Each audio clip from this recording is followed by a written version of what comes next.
What's going on, everyone? Welcome back to yet another tutorial, and in today's video we are going to continue our series on how to create seamless pattern in CorelDraw.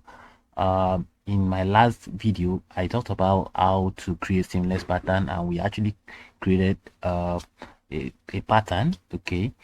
And then in today's video we are just going to look at how to create another pattern, okay? Seamless pattern, which will enable you to use and perform graphic design work. And of course you can download some of this pattern from Google or wherever you normally download your stock images, all right? So, or stock materials, so you can download this thing. But there is the situation whereby you need a unique pattern that maybe a client want you to use, or you choose to, you know, map out in order for you to use for your client. So you can actually create your own unique pattern. So that's the reason why we embark on this series. So this is another one. So you may want to stick to the end of this video in order for you to understand. And of course, don't forget to watch the previous videos that I've made related to creating a seamless pattern. All right. So, and if you are new to my channel, I am Emma Graphics, and here we learn everything related to graphic design. And yeah, kindly subscribe by clicking on the subscribe button below and turn on the notification bell in order not to miss any of my future uploads. Without any further ado, let's jump into the video. So as you can see, I was able to achieve this using my ellipse tool. All right, so I'm going to quickly shift this to the side. All right, so I'm going to now go to my ellipse tool. My ellipse tool can be located right here. Okay, so just click here and grab your ellipse tool, and maybe come down here like this, and then draw a circle. Okay, when you draw a circle, in order for you to have a perfect circle, just like what I have on the screen, as you can see here, all right, you need to hold down your control key, all right, while you draw a circle. So you are going to have something like this. So I'm going to give you the fill color, which is white fill color. So the inside, let me show you something. So I'm going to click this. You look at this, what's it called, ruby red. So I'm going to click it. That is fill color. All right, so I'm going to change this to white. That's fill color. So the outline color is this blue that you are seeing.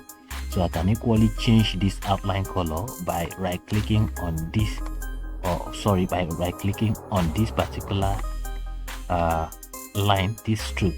You can come here and click on it, or you can come here. In order to remove it, I can just click on it, then set outline. I'll remove it, but I want to change it to this particular one. So I'm going to right click on this color and then click on set outline. So you have something like this. So as you can see, it's very tiny. In order for you to increase it, so you are going to come to your property bar up here. I told you in my the beginners class that as soon as the object is selected, your property bar will be active. So your property bar is active now. So whatever action you are going to take on this object, you are going to take from there. You can perform that action from here. So just click on your, that's all this is your property bar. So you can use any of these. Whatever action you take on this thing, it will affect this particular object. So I'm going to pick 3. So as you can see, it's very big. It's too big, so I'm going to reduce it to 2.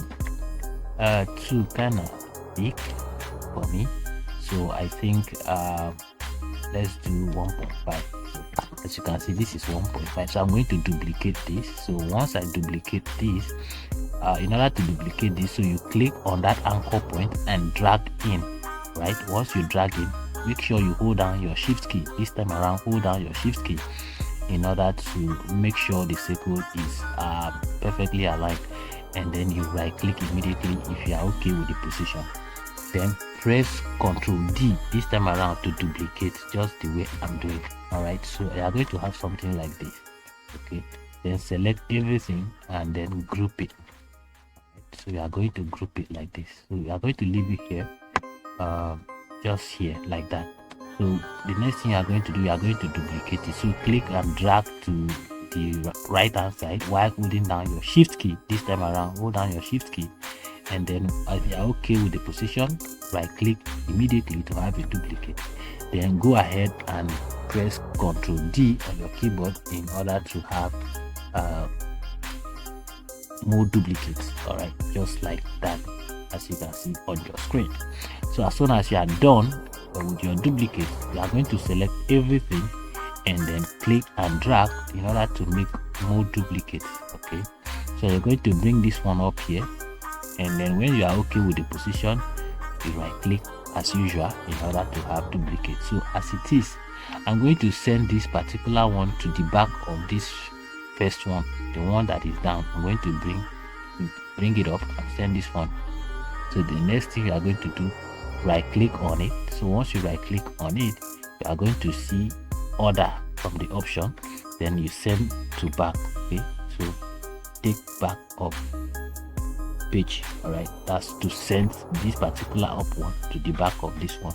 So we are just going to click on it, all right, to take it to the back. As you can see, it's becoming a pattern, right? So the next thing you are going to do, you continue with the duplicate. All right, select everything and take it up and duplicate it.